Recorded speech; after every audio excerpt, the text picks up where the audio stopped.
Hello दोस्तों, कैसे हैं आप सब लोग। होप कि आप सब लोग बहुत अच्छे होंगे। यूनिवर्सिटी ऑफ लखनऊ में अपग्रेडेशन का पूरा रूल आ चुका है, यानी पूरा नियम आ चुका है कि इस तरीके से आपकी सीट को अपग्रेड किया जाएगा।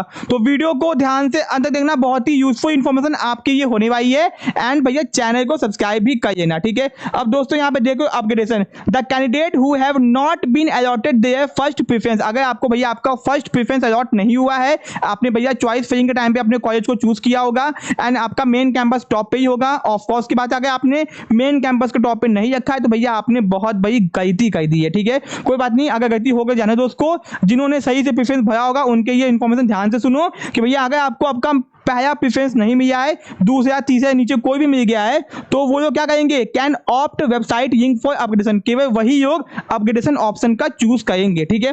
अब दोस्तों they have to give their option whether they want to retain their allotted university. मानो अगर आपको तीसरे नंबर का कॉलेज मिल गया, आप चाहते हो आपको अगर वही कॉलेज चाहिए तो आपको उसको रिटेन करना होगा। अगर आप चाहते हो आपको वो नहीं चाहिए, आपको अपग्रेड करना है, ठीक है, तो they want to go for the upgradation process में आपको जाना होगा, ठीक है। तो अगर सीट खाई होगी तो आपका अपग्रेड हो जाएगा, ठीक है। In case of upgradation, they would be allotted the university college of higher priority or same university college depending upon the vacancy। Seat खाली होगी तभी आपको मिलेगा।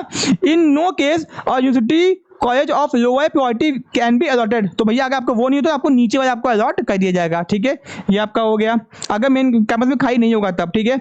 Candidate who opt for upgradation have to pay the seat confirmation fees. अगर आपने upgradation choose किया है या नहीं किया है, आपको फीस तो भैया पेमेंट करनी ही पड़ेगी, इस बात को समझ लो। लेकिन अपग्रेडेशन की फीस पेमेंट करनी पड़ेगी, ठीक है। Okay, column 5 table 1, but they will be given the provisional allotment cum confirmation letter. तो आपको भैया प्रोविजनल अलॉटमेंट लेटर मिल चुका होगा, ठीक है। After the next allotment, the fees paid would be adjusted against the finally allotted seat। अब देखो अगर आपका अपग्रेड हो जाएगा तो आपकी फीस को उस कॉलेज के हिसाब से अपग्रेड एडजस्ट कर दिया जाएगा। अगर नहीं होता है तो आपको भैया बाकी फीस अपनी पेमेंट करनी होगी, ठीक है। ये हो गया। Candidate who opt to retain the allotted college can go download they. अगर आपको जो कॉलेज मिला आपको वही रिटेन करना है तो अपना अलॉटमेंट कम सर्टिफिकेट को डाउनलोड कर लेना, ठीक है। Provisional allotment cum confirmation certificate को फिर आपको कॉलेज में जाना होगा अपने डॉक्यूमेंट्स को लेके फिजिकल वेरिफिकेशन के लिए, ठीक है। हो गया।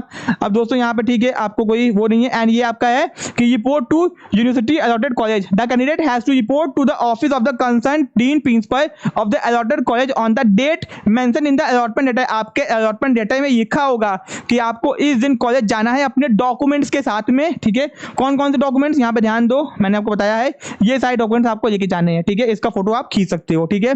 तो बहुत ही यूजफुल इंफॉर्मेशन है ये आप लोगों के लिए अपग्रेडेशन रूल। तो भैया कुछ ऐसा खास नहीं है, सिंपल ही है, ठीक है, जो कि आपको मैंने पहले बता दिया वीडियो में अलग से, ठीक है। तो ऐसी वीडियोस के बने रहिए, मिलते हैं अपने नेक्स्ट पार्ट में। Thank you so much.